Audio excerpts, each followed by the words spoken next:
Savoir rendre grâce, être reconnaissant. Commentaire de l'Évangile de Jésus-Christ, selon saint Luc, chapitre 17, versets 11 à 19. Frères et sœurs, Jésus marche vers Jérusalem. Il choisit de s'y rendre en passant par la Samarie et la Galilée.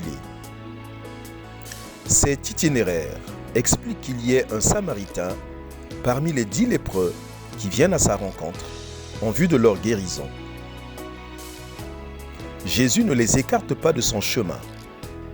Il les accueille, alors que la loi obligeait les lépreux à vivre à l'écart et à se tenir à distance, même pour s'adresser aux autres. Ils se regroupaient pour essayer de survivre. La loi voulait aussi que les prêtres qui avaient constaté la maladie puissent de même constater la guérison. D'où l'instruction de Jésus. Allez vous montrer aux prêtres.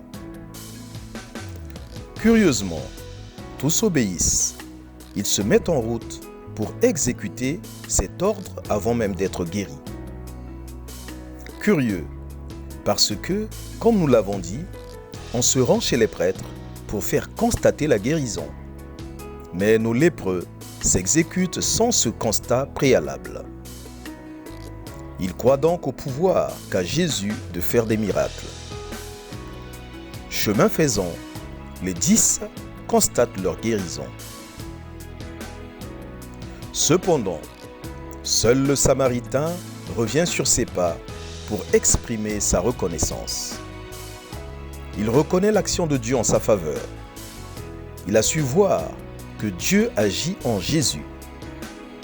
Il est écrit que le Samaritain se prosterne devant Jésus comme on se prosterne devant le Seigneur. Il glorifie Dieu à pleine voix. Son attitude préfigure la disponibilité des Samaritains à la foi chrétienne. Car ceux-ci accueilleront la parole des apôtres, dès le début de l'évangélisation. Quelle résolution! Se rappeler avec gratitude toutes les bonnes choses qui sont arrivées pendant la journée. Notre prière. Seigneur, donne-moi un cœur ouvert, capable d'être reconnaissant. Aide-moi à te rendre grâce et à honorer ton saint nom. Quelles conséquences?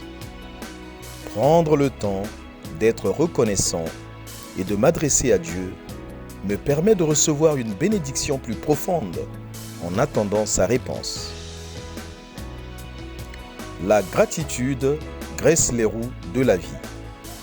Pluie de bénédictions, tout pour la gloire de Dieu.